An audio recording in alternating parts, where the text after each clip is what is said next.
It's Wellness Wednesday, everybody, and we are talking about brain tumors today. A new study finds modifying the popular ketogenic diet may actually help patients dealing with cancerous brain tumors. The high-fat, low-carb diet may starve cancer cells. Our very own senior health correspondent, Monica Robbins, knows a thing or two about brain tumors because she's a survivor of one. She made this the topic of one of her recent Health Yeah podcasts. Monica interviewed her own brain surgeon, Dr. Pablo Recinos from Cleveland Clinic, to talk about what's new in treatment, what's coming on the horizon, and how the pandemic has transformed care.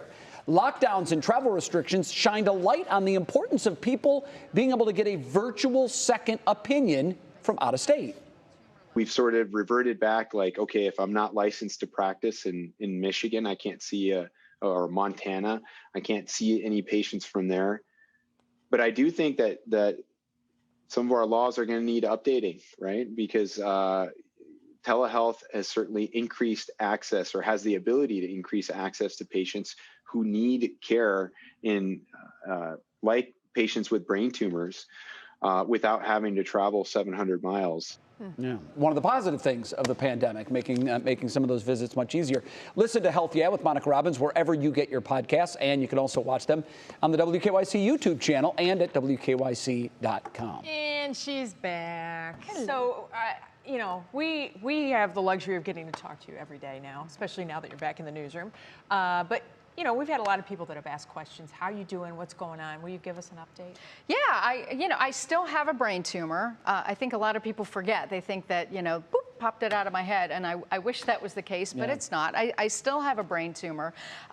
Next for me, we're monitoring it every 6 months, and next for me, one of the issues is I'm having a little squirrely vision. So there is tumor in my eye socket and the back of my left eye. So next for me, I'll probably have to go see a neuro-ophthalmologist, probably making that appointment sooner rather than later. And then we'll go from there and figure out what we're gonna do. But yeah, it's something that I knew when we had the surgery, it was just one step in a very long journey. But I am doing my own homework, and I am staying in close touch with a lot of neurosurgeons and experts in that field, and figuring out, okay, if this happens, can I do this? And if and I encourage everybody to do that. I'm being my own advocate because I have to. Sometimes too much information can be a bad thing. Like I heard you say, don't go on the internet and look things up because you're going to be scared to death. You included. In your case, with all the information you have, does that give you comfort, or does it give you cause for more concern? I'm one of those people that I am uncomfortable when I don't have answers. Right. So I need to find it, and I don't get caught up in, oh, this is a bad case scenario, because then I take that and I go and ask my doctor, is this something I need to worry about? But I don't panic about it. Sure. Because just because it may happen doesn't mean it's going to happen to me. And so there's a lot of things out there. A lot of people, I always tell people, don't Google.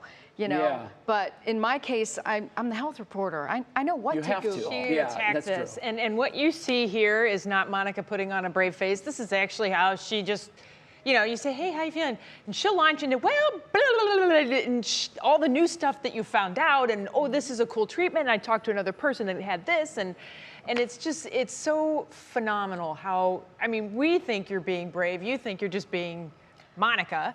And I mean, it is what it is. I don't mean to sound trite about it, but it is what it is. And I encourage anybody who's dealing with any kind of health condition, don't give up. Yeah. I have no intention of giving up or letting this thing, mess up my life. I'm just going to keep doing what I can. She'll give an update and I'll be, she's like, no. She stops me in my tracks. No. Monica has this. Yes. You have this. Yeah. And we're all behind you. Thank you. Yes, we are. All right, we have to talk about some weather, girlfriend.